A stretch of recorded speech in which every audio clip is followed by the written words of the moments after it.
adică nu, dar primul meu videoclip de pe canalul secundar, Mădălin Car Parking. Și cine știe care mă urmărește de mult, știi că până acum am avut un canal care postam numai cu car parking și așa. Nu, m-am schimbat de data asta. Acum postez privat. Cam pe, cred că mai pe contul Mădălin TI10 a să postez altceva. A să postez numai cu, nu știu cu ce, încă nu știu cu ce. Dar vedem și noi. Cine știe și s-a uitat la videoclipul nou. Am făcut accident cu BMW M536, nu știu minte. Cine știe, care mă urmărește de mult,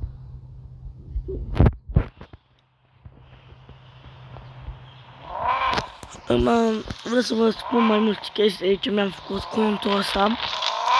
Că mi-a zis cineva, Mădălin, nu faci bine cum faci. Ai înțeles, un cont faci pe un cont, faci videoclipuri cu tine, cu prietenii și pe primul cont cu car parking. Nu merge așa, Mădălin.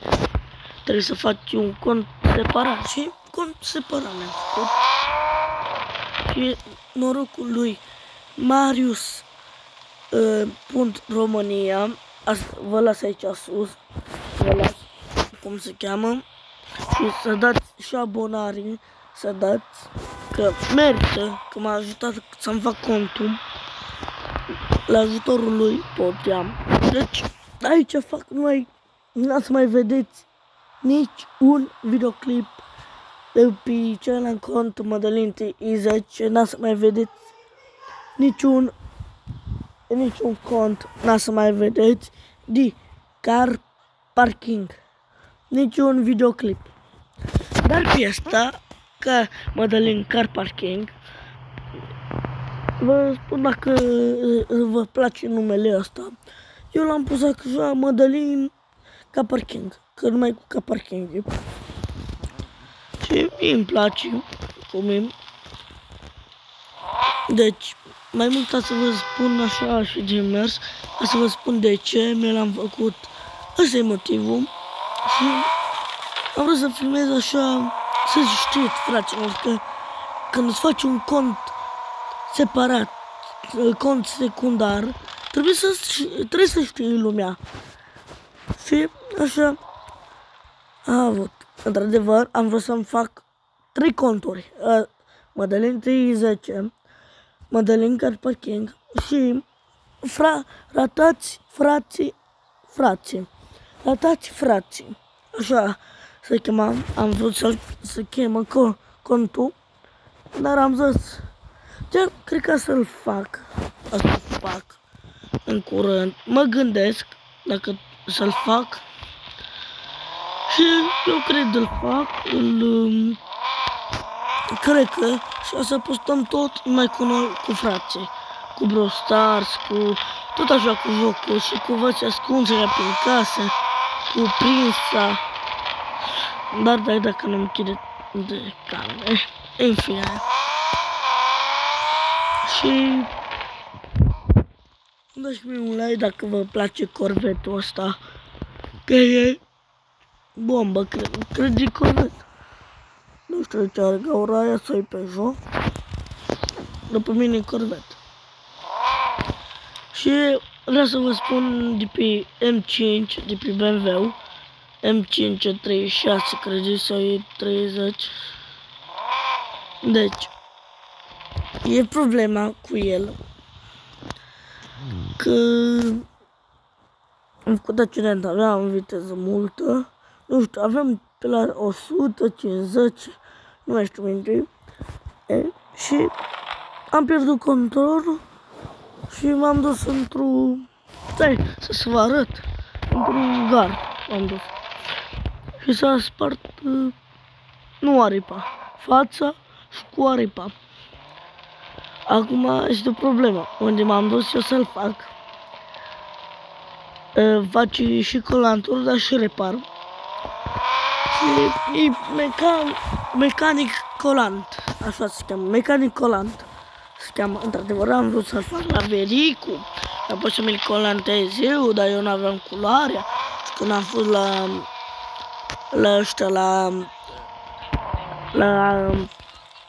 la asta, reparații și ăștia, cum v-am zis, cum se cheamă, am mutat, repar colant, așa mi-am. Nu avea culoarea roșie, că aia nu se găsește, că noi ne facem culoare roșie. Am zis, bă, bag-mi o altă culoare de care o să, dacă ceva o vopsesc eu. Și mi-a băgat o culoare. Și cred că îi schimb și culoarea. Culoarea e... nu știu. Ia, eu eram să zic. De...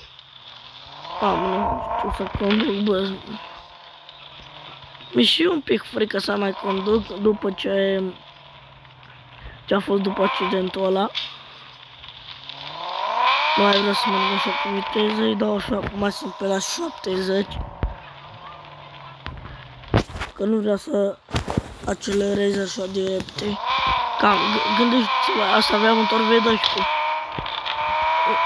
Uitați, aveam tot așa pe la viteza aia, asta, dar eu veneam de pe cealaltă stradă, și aici m-am izbit. Aici, s-am un pic mai în spate. Și aici am dat. Și mi-a săbușit toată aripa. Și cred că și, nu, pe spate n-are nimica. Și așa am făcut. Deci, fraților, mulțumesc dacă ați văzut și videoclipul ăsta. Mulțumesc că ați fost alături de mine oricând. Și eu v-am pupat cu canalul Mădălin ca Parking. V-am pupat. Pa, pa. Și să nu uitați să-mi dați un subscribe la primul cont la Mădălin 10 și la Mădălin car Parking. O, nenia. Mă mut. Da, stai un pic. Până acum vreau să-i dau un pic. Hai. Fără frică. Când simt așa să duce mașina un pic, mi-e frică. Gata. O să mă încet. Și atât a fost și cu videoclipul ăsta. Să nu uitați să-mi dați subscribe la primul cont și la al doilea cont. Și cu mine și cu voi a fost Mădălin T10. Pa! O seară bună! Bum. O seară bună! Pam!